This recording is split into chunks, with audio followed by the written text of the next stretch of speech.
L'éducation sentimentale de Gustave Flaubert. C'est la jeunesse qui rêve trop haut, la politique qui promet trop vite, l'argent qui circule partout et Paris qui regarde faire. On se dit, Flaubert va raconter comment on devient adulte. On comprend vite qu'il raconte surtout comment on n'y arrive pas, et que la vraie éducation n'est pas la conquête, mais la manière dont le cœur apprend à vivre avec ses renoncements. Le point de départ tient dans une image qui aimante tout. Sur un bateau entre Nogent et Paris, Frédéric Moreau aperçoit Madame Arnoux. Fulgurance. À partir de là, la vie se met en attente. Frédéric gravite autour du couple Arnoux, hésite, recule, s'offre des détours. Amitié avec Deslauriers, le camarade ambitieux. Incartade tendre avec Rosanette, la maréchale. Ascension sociale via Madame d'Ambreuse. Élégance et calcul. Pendant ce temps, 1848 gronde. Clubs et barricades s'installent. Fortune vacille. Le monde bouge. Frédéric regarde. Les enjeux s'éclairent vite.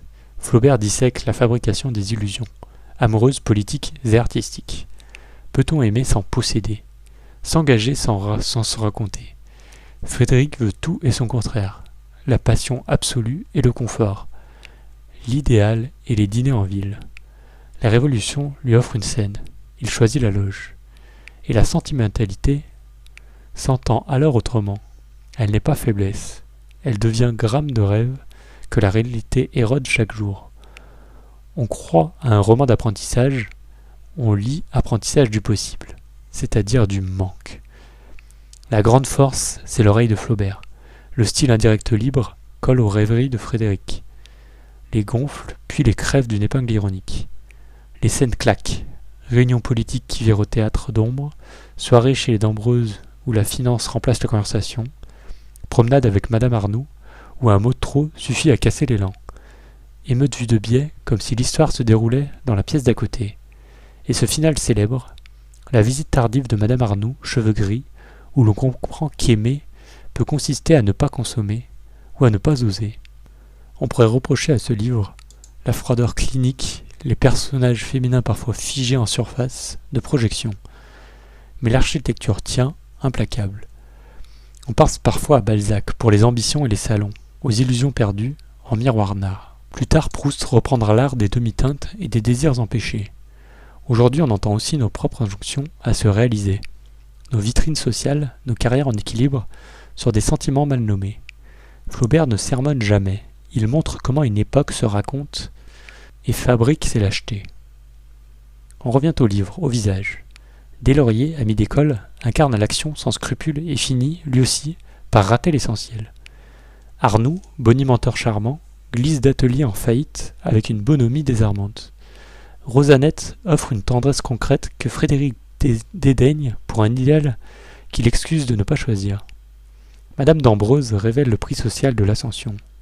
Et Madame Arnoux, elle reste ce centre absent, horizon moral que Flaubert n'idéalise pas. C'est l'idée d'Emma corrigée par la gravité. Le roman avance sans frôlement, l'addition se paye à la fin. Reste la cruelle trouvaille, qui donne au titre sa pointe. La meilleure chose de la jeunesse de Frédéric et Deslauriers, avoue-t-il adulte, fut une escapade manquée, un seuil de maison close qu'ils n'ont pas franchi. Autrement dit, leur plus beau souvenir est l'abstention. Voilà la pédagogie flaubérienne. Le souvenir préfère l'éclat de ce qu'on n'a pas fait, et cette préférence, si on y prend garde, devient un système de vie. On mesure alors la modernité du livre. Il parle de nous, spécialistes du presque.